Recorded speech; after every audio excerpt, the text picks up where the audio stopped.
19 तारीख 19 फरवरी को हो गया। 19 तारीख हो गया। 7 और 26 दिन हो जाते हैं। 18 को पेमेंट आ जाती है। 18 फरवरी 20 तारीख देती हूँ। चलो 20 तारीख 20 फरवरी हो गया। 26 दिन 27 दिन महीना भर ही हो गया ना।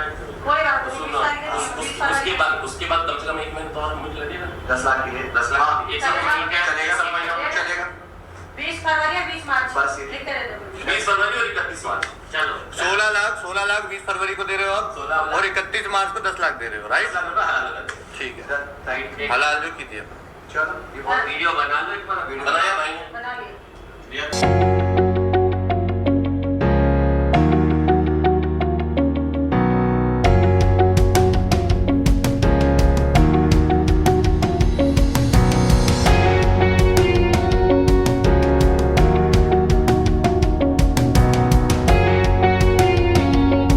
सबसे पहले क्या पूरा मामला है, थोड़ा सा अगर उस बारे में हमारी ऑडियंस को ब्रीफ कर दे आप, उसके बाद हम लोग सवालों का सिलसिला करें। देखिए, सबसे पहले मैं आप सबका धन्यवाद करना चाहूँगी कि आप लोगों ने मेरे लिए कीमती समय निकाला। और दूसरा ये कि मामला तो आप लोगों को मालूम है कि गाड़ी का मैटर है मेरा, और मैं 1.5 साल से भाग रही हूँ। 9 महीने से तो कंप्लेंट के लिए मैं परेशान थी, किसी ने मेरी कंप्लेंट भी नहीं ली। अभी विशाल ठाकुर जी हैं, डीसीपी हैं हमारे, मैं उनका तहे दिल से शुक्रिया अदा करूँगी कि उन्होंने मेरा विदिन 10 सेकेंड में मेरा केस सॉल्व किया। जो 9 महीने से दर्ज नहीं किया जा रहा 9 था, महीने वो से मेरा 10 दर्ज सेकंड्स में नहीं किया उन्होंने जा रहा कराया है। था। अभी आप पूछिए क्या पूछना है आपको। मैम, क्या उनके इन्फ्लुएंस की वजह से केस दर्ज नहीं किया जा रहा था, या फिर क्या क्या जवाब दिए जा रहे थे उनकी तरफ से, अगर उस बारे में बताएं। अभी ये तो मैं नहीं बोल सकती हूँ, क्योंकि मैं केस दर्ज कराने में पहले 2 बार गई तो उन्होंने बहुत अच्छा रिस्पॉन्स दिया मुझे। 3rd बार जब जिशान उसके सामने आया तो मुझे अच्छा रिस्पॉन्स मिला नहीं, और मुझे पुलिस स्टेशन से बोल दिया आपका पर्सनल मैटर है, आप बाहर जाके बात करिए। वहाँ से मेरा मैटर क्लोज हो गया था, मैं चुपचाप वहाँ से आ गई। सेकंड थिंग कि वो फिर ओशीवारा से मुझे फ़ोन आने लगे। अब आप ये बताइए कि मैं मलाड में रहती हूँ, वो गोरे गांव में रहता है, तो मेरा ओशीवारा से क्या लेना देना है। वहाँ से मुझे इतना प्रेशर था हर चीज़ का, नहीं आप इधर नहीं जाना, ये नहीं करना, वो नहीं करना, बच्चों को धमकी आ रही है। मैंने एनसी तक कराई हुई है उस पुलिस स्टेशन में, लेकिन कोई एक्शन हुआ ही नहीं। फेक कॉल भी आए हैं बहुत सारे कि पुलिस मैं पुलिस हूँ, आप आओ हमें स्टेटमेंट दो। तो वो फेक कॉल था, हम लोग ने उसकी भी एनसी डाली हुई है, जिसकी कॉपी हमारे पास है अभी। तो फेक कॉल भी उन्होंने बहुत कराई है हमारे पे, और धमकी दिलवाई है। अलग अलग फ़ोन कॉल करके नए नए नंबरों से फ़ोन आते हैं, धमकियाँ आ रही हैं कि आपको उठवा लेंगे, ये करवा लेंगे, ये कर देंगे। रिकॉर्डिंग अभी रिकॉर्डिंग सारी रिकॉर्डिंग है, सारी पेपर है, सारे प्रूफ है। छोटी सी रिकॉर्डिंग सुना देती हूँ जो अपने माननीय अमर पाटिल साहब हैं, आप उनका सुन लीजिए, और फिर मैं उसके बाद बात करूँगी। जी सुना दे। बूम की बात करिएगा।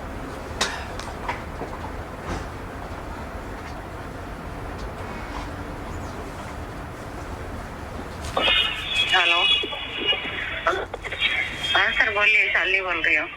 और मैडम, उनके घर में कौन, समीर और कौन गए थे फिर? किसके घर हेलो, में? तुम्हारा नाम क्या भाई? जी मेरा नाम क्या था? जिशान। ये अमर पाटिल साहब है। सर ये तो 10 दिन पहले समीर और उसकी गर्लफ्रेंड गए थे, क्या हुआ? ऐसा कर, ये अपने अमर पाटिल साहब हैं, उन्होंने मुझे फ़ोन किया कि जिशान के घर पे कौन गया था।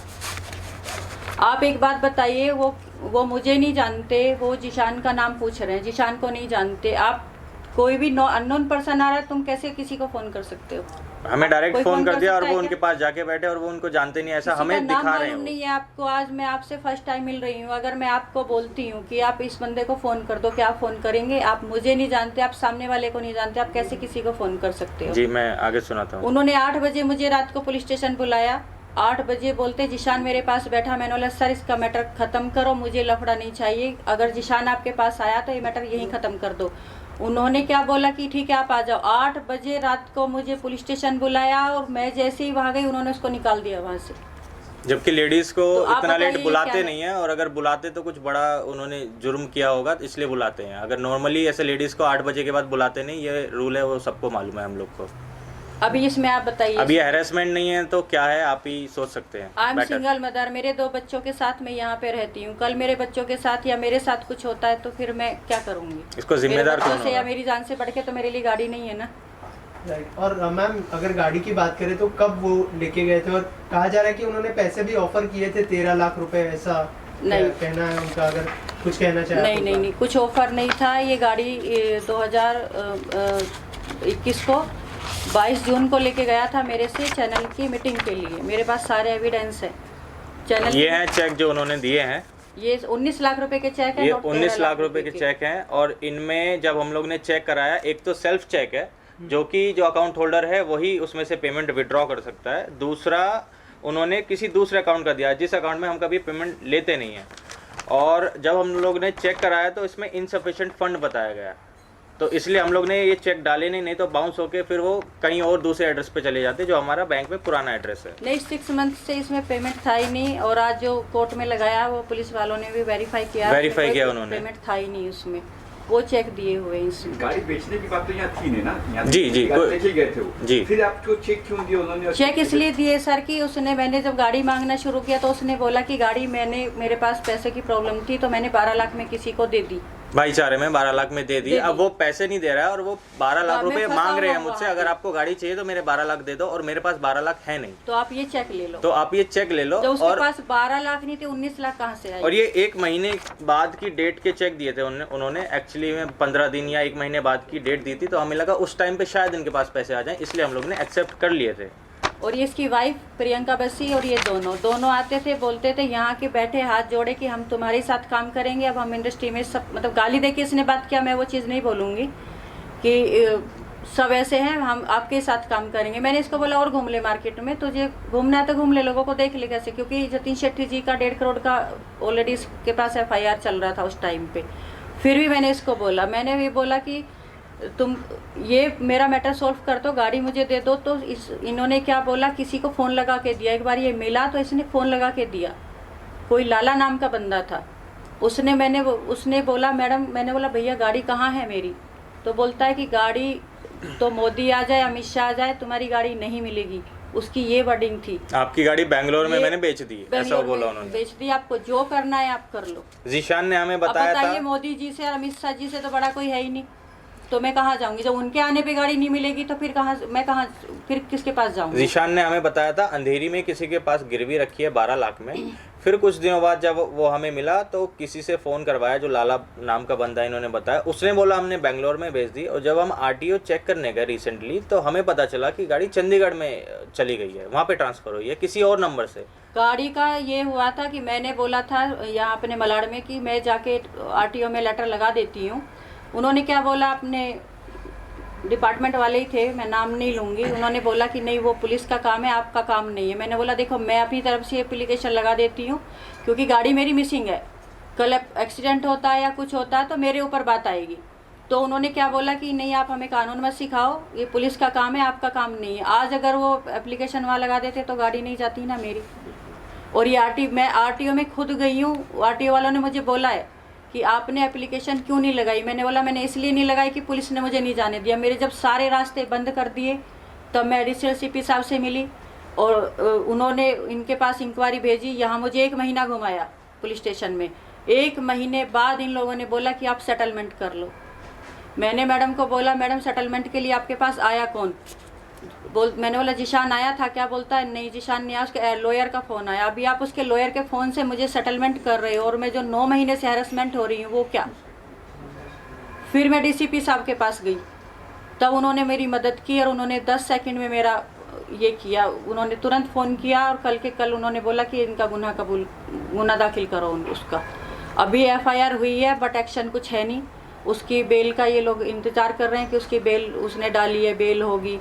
अब इसकी वाइफ है, वो सो कॉल्ड वाइफ है या नहीं है। इनके फादर को भी सर मैंने फ़ोन किया, मैंने सबसे हेल्प मांगी FIR डालने के पहले। मैंने इनके फादर को बोला अंकल, क्योंकि मुझे ये मालूम पड़ा था कि अपने फादर की ये सुनते हैं और हर बच्चा अपने पेरेंट्स की सुनता है। मैंने बोला कि अंकल मेरे पास उसका भी सबूत है, रिकॉर्डिंग है उसका भी। मैंने बोला अंकल मैं रिक्वेस्ट कर रही हूँ, आई एम सिंगल मदर और मेरी मेहनत की कमाई है। हम लोग बहुत मेहनत करते हैं, दिन रात जागते हैं, हमें नींद का भी पता नहीं है, हमें खाने का पता नहीं है, तो मेरी मेहनत की कमाई। आप इतना तो देखो कि मैं एक सिंगल मदर हूँ। तो उन्होंने बोला अगर ऐसा हुआ तो हमारे असूलों के खिलाफ है और मैं उससे बात करूँगा। 4 दिन 5 दिन मैंने वेट किया, उनका फ़ोन नहीं आया। मैंने उनको कॉल किया तो उन्होंने बोला कि मेरा फ़ोन नहीं उठा रहा। मैंने बोला आपका बेटा फ़ोन नहीं उठा रहा है? मैंने बोला कोई बात नहीं अंकल, बात हो जाए तो आप मुझे बता देना। बोलते फिर मैंने 4 दिन बाद कॉल किया, बोलता नहीं मेरा फ़ोन नहीं उठा रहा है। मैंने बोला अंकल फ़ोन नहीं उठा रहा तो उसकी वाइफ को कॉल कर लो। तो बोलता अरे उसका शादी नहीं हुआ है, तुम क्या वाइफ बोलती हो। वो चिल्ला के फ़ोन रख दिया। अभी वो वाइफ है या क्या है आई डोंट नो, मुझे नहीं पता। अब आपका क्या मांगे, क्या मेरा यही मांग है कि मैं 9 महीने से हैरेसमेंट हुई हूँ। 9 महीने मैंने पुलिस स्टेशन के, मेरा सारा काम छूटा है, पुलिस स्टेशन के चक्कर काटे हैं। बस मैं जिन्होंने मेरे साथ गलत किया है मैं उस चीज़ का न्याय मांगती हूँ। बस मैं डीसीपी साहब से, एडिशनल सीपी साहब से, कमिश्नर साहब से मैं यही मांग करूँगी कि मुझे न्याय मिले और हमारी मेरी गाड़ी वापस मिले मुझे, और कुछ नहीं चाहिए। हमें पेमेंट नहीं चाहिए, कुछ नहीं चाहिए। एक 1.5 साल पहले हमने गाड़ी दी थी जो उस टाइम पे 22 लाख की थी। अगर अब 19 लाख की 18 लाख की भी होगी हमें कोई टेंशन नहीं है, हम वो कर लेंगे फॉरफिट। बट अभी हमें हमारी सिर्फ कार चाहिए और कुछ नहीं चाहिए। ये लोग हमें अलग अलग लोग से फ़ोन कराते हैं, अलग अलग अप्रोच करते हैं कि इनको बोलो सेटलमेंट कर लो, सेटलमेंट कर लो, सेटलमेंट कर लो, लेकिन हमें सिर्फ कार चाहिए। अगर सेटलमेंट करना है तो हमें हमारी कार दे दो, हमें कोई इशू नहीं है किसी से, ना हमें कभी FIR डालनी थी, ना हमें कुछ करना है, हमें सिर्फ कार चाहिए। हमारी कार ली थी आपने, आप वापस दे दो, सिंपल। डीसीपी साहब के पास तो मैं इसलिए गई ना क्योंकि मुझे और मेरे बच्चों को मारने की धमकी दी जा रही थी। मैंने बहुत परेशानी में अपने बच्चे पाले। मैं 4 जोड़ी कपड़े लेके मुंबई में आई थी और हम लोगों ने मेहनत कर करके, लाइजनिंग कर करके, ये सब कर करके अपना बनाया है सब कुछ। अगर आज मेरे बच्चे ही नहीं रहेंगे तो मैं क्या करूँगी। मेरे बच्चों से बढ़ के तो मेरे लिए कुछ भी नहीं है ना। मैंने फिर डीसीपी साहब से मदद मांगी और उन्होंने मेरी मदद की और उसके लिए मैं तहे दिल से शुक्रिया करती हूँ। लेकिन जो मेरी एप्लीकेशन थी उस पर FIR नहीं हुई है मेरी। इस बीच में कभी जीसान का या फिर उनके वकील आपको कॉल आया? नहीं, मुझे कॉल नहीं आया। वो कोई बोगस पुलिस वाला बन के कि मैं ओशिवारा से बोला, उसका भी रिकॉर्डिंग है। आपने कभी ट्राई की उनसे कांटेक्ट नहीं, वो तो अमर पाटिल साहब ने बोल दिया ना कि नहीं उसके घर नहीं जाने का, उससे बात नहीं करने का, कानून करेगा। मैंने बोला सर आप सेटलमेंट करा दो, तो बोलते मैं कानून थोड़ी ही हूँ। अगर आप कानून नहीं तो फिर मैं किसके पास जाऊँगा। और आप हमें क्यों फ़ोन कर रहे हो फिर? कानून नहीं तो किस अधिकार से कर रहे हो ना। आखिर ये प्रेस कॉन्फ्रेंस देखने के बाद उनके वकील का या जीसान जी का फोन आता तो आपका फर्स्ट स्टेप क्या रहेगा? सर अभी तो पुलिस है ना, कानून है, मैंने तो उनसे मदद मांगी है। मैं इनसे कुछ नहीं चाहती, मैं गाड़ी चाहती हूँ, उनसे मेरा कुछ वो नहीं है। मेरी गाड़ी मुझे मिल जाए, मुझे इंसाफ मिल जाए, मैं बस इतनी हाथ जोड़ के रिक्वेस्ट करूँगी। क्योंकि मुझे किसी से दुश्मनी लेनी नहीं, यहाँ अपनी कोई फैमिली नहीं है, यही लोग फैमिली बनते हैं। यही विश्वास डेवलप होता है कि यही अपनी फैमिली। अगर इसमें विश्वासघात होगा तो आप सोचो ना, किसी अच्छे इंसान की भी हम लोग मदद नहीं कर पाएंगे। और डिपार्टमेंट ने तो ऐसे लोग इसका साथ दिया है तो प्रोफेशनल क्रिमिनल है पूरा। मैंने उनको सब दिया है, सब प्रूफ दिखाए, तब भी मेरा किसी ने नहीं सुना। और हमसे पहले भी 1.5 करोड़ की FIR हुई है, जो उनको भी हम जानते हैं जिन्होंने की है, और उससे पहले भी इन पे FIR हुई है कोविड से पहले 80 लाख की। फिर भी सब उसका मदद कर रहे हैं। मैंने तो फिर भी सब उनका ही हेल्प किए जा रहे हैं। I don't know why.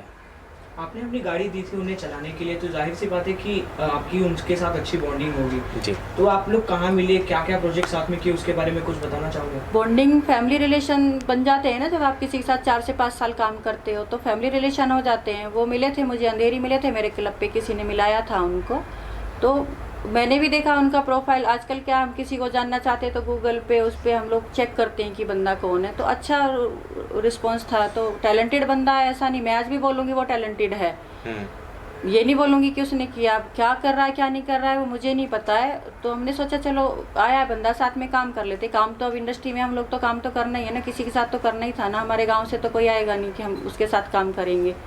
काम किया साथ में, अच्छी बॉन्डिंग थी। ऑफिस पे आना जाना, घर पे आना जाना, खाना, लंच, डिनर साथ में। उसकी वाइफ हमेशा प्रियंका साथ में रहती थी। इतनी अच्छी बॉन्डिंग हो गई थी तो मतलब शक की तो गुंजाइश ही नहीं थी वहाँ पे। जब एक फैमिली बन जाती तो उसमें शक कहाँ से आता है? या फिर आप रिलेशन मत रखो किसी से, अगर शक बीच में आता है तो फिर वहाँ आप विश्वास नहीं कर सकते, रिलेशन नहीं हो पाता वो। और प्रोजेक्ट्स के बारे में जो आप दोनों ने साथ में किए? प्रोजेक्ट हम लोग मिले थे क्राइम पेट्रोल के लिए, वो हमने साथ में किया। उसके बाद हमने एक हलाल एरोज नाव पे मूवी की थी। उसके बाद एक और डॉक्टर डॉन ये कर रहा था तो उसमें भी इसने चीटिंग किया मेरे साथ, बट मैंने बोला ठीक है कोई बात नहीं, कर ले, तुझे जिसके साथ काम करना है कर ले। वो भी छोड़ दिया। फिर दोबारा घूम घाम के आया यहाँ पे मेरे पास, तो समीर बोला मम्मी देख लो ना, हो सकता है दिमाग चेंज हो गया होगा, तब ये गाड़ी लेके गया है। अब ये कौन से माइंड से आया है, क्या इसने किया है पूरा पुलिस अपने। इसने मुझे एक बात और बोली थी बीच में, जब मैं मिली थी इसको, मैंने बोला था गाड़ी कहाँ है, जब से लाला से बात करे तो बोलता जाओ अमर पाटिल साहब के पास गाड़ी ले लो वहाँ से। तो मुझे बहुत गुस्सा आया कि आप बताओ मैंने गाड़ी तुमको दी कि अमर पाटिल को दी है। और हमको धमकी देते हैं कि तुझे मिलना है ना, ठीक है मैं अमर पाटिल साहब के पास बैठा हूं, आके मिल। और अगर मेरे घर पे नहीं आ सकता तो मैं तेरे घर पे लेके आता हूँ। मैंने अमर तुझे बहुत शौक है मेरे से मिलने का, ऐसा अमर पाटिल साहब को भी मैंने मैसेज डाले, मिली जीशान कादरी पे बहुत मेहरबान हो रहे सर, आप क्या बात है, तो मुझे कुछ वो नहीं था। फिर मैंने मिलके भी बोला उनको, सर आप क्रिमिनल का साथ दे रहे हो, मेरा तो देखो ओशीवारा में घसीटा जा रहा है मुझे बार बार, क्योंकि वहाँ उसकी पहचान थी। मेरे पास ये भी रिकॉर्डिंग है कि अमर पाटिल साहब ने ये बोला है, जीशान को सामने ही बैठा था, फ़ोन पे बात हुई थी हमारी, उसने ये पाटिल साहब ने ये भी बोला कि आज के बाद इनको मेरा नाम लेके फ़ोन मत करना, मतलब उसने किए हैं, ये उसका प्रूफ है कि उसने हमें कराए हैं। तो उन्होंने बोला आज के बाद मेरा नाम लेके तो फ़ोन नहीं करेगा इनको, कि मैं पाटिल साहब को मिलाता हूँ, ये कराता वो कराता हूँ। तो जैसा कि आपने बताया 9 महीने से आप पुलिस स्टेशन दौड़ रही थी, तो ये एक तरह का पुलिस पे पड़ रहा दबाव है जो आपको साथ नहीं दे रहा था? जी बोल सकते हैं कि पुलिस पे दबाव, क्या बोलूं, आप पुलिस पे दबाव पड़ा होगा किसी न किसी तरीके से, जो हमारी एफआईआर नहीं ली गई, जो कि एक चोरी का केस बनता है, जो एक हैरेसमेंट का केस बनता है, बहुत सारी धाराएं लग सकती हैं, मुझे उसका नॉलेज नहीं है। तो अभी तक अगर 9 महीने तक हम लोग ने एफआईआर दर्ज नहीं हुई है तो कहीं ना कहीं कुछ ना कुछ तो प्रेशर होगा उन पर। और इसने ओशीवारा में कुछ, मुझे अभी 10 से 15 दिन पहले बुलाया था ओशीवारा में, वहाँ पे इसने एक एनसी करके रखी है कि इसके अंडरवर्ल्ड से इसके कॉन्टैक्ट्स हैं, इसके पॉलिटिशियन से कॉन्टैक्ट हैं इसके, और ये मुझे ये रेप केस में फंसाएगी, मुझे ये करेगी। अगर मेरे अंडरवर्ल्ड से कॉन्टैक्ट होते तो क्या मुझे 9 महीने लगते एफआईआर कराने में? क्या पुलिस वाले सुनते नहीं? मेरा तो 9 सेकंड का काम था अगर मेरे पॉलिटिशियन से और अंडरवर्ल्ड से मेरे कांटेक्ट होते। मतलब इसने क्या नहीं किया अपनी तरफ से, इसने पूरा ऐसा करके रखा है, मुझे डब्बे में बंद करके रख दिया। तो बीच में जब क्या कर सकते, जब हम इनसे पैसे मांगते थे फ़ोन कर करके, तो उसके चक्कर में इन्होंने एफआईआर डाली, सॉरी एप्लीकेशन डाली थी कि ये मुझे परेशान कर रहे हैं और पैसे मांग रहे हैं, जबकि मैंने इनको पैसे दे दिए हैं। तो जिसका कोई रिकॉर्ड नहीं है, किसी को कुछ पता नहीं किसने क्या दिया, लेकिन फिर भी उसका एप्लीकेशन एक्सेप्ट कर लिया गया था, क्योंकि अमर पाटिल साहब वहाँ पे बैठे थे, इसलिए वो एक्सेप्ट हुआ है, और उसका कोई रीज़न नहीं है। और उन्होंने डाला है हरासमेंट कर रहे हैं, मेरा मुझसे पैसे मांग रहे हैं, जबकि मैंने उनको पैसे दे दिए और उनकी तरफ से हमें कुछ नहीं आया। तो ये एप्लीकेशन भी मेरे हिसाब से कुछ है नहीं उसमें, और उसमें पता नहीं कितनी सारी धाराएं लगाई हैं कि अगर मुझे कुछ हो गया तो ये लोग जिम्मेदार हैं, और क्या बोलते हैं, अब लोगों में कौन आता है? मैं और मेरे 2 बच्चे, हम लोग क्या कर सकते हैं? एक औरत जो 4 जोड़ी कपड़े मुंबई में लेके आती है वो क्या कर सकती है? मैं फैमिली लेके बैठी हूँ, मैं तो फैमिली के लिए तो मुझे वो रहना पड़ेगा ना। मैं यहाँ काम करने आई हूँ कि मैं यहाँ लोगों के मर्डर करने या गुंडागर्दी करने आई हूँ? जब आप, एक सवाल मेरा ये भी है कि बहुत लंबा प्रोसेस चला गया है अभी जो केस है वो फिलहाल क्या ओशीवारा में ही है या फिर मलाड में आपने शिफ्ट किया है, और अभी क्या चीज़ें आप कर रही है, और क्या फिल्म से जुड़े हुए जो लोग हैं वो आपकी किसी तरह से मदद कर रहे हैं या आपके है ना फेडरेशन में कोई? नहीं, मेरा केस मलाड में है, क्योंकि मैं विशाल ठाकुर जी के पास गई थी, तो मेरा जो थाना है मलाड लगता है, मैं मलाड में मेरा केस है।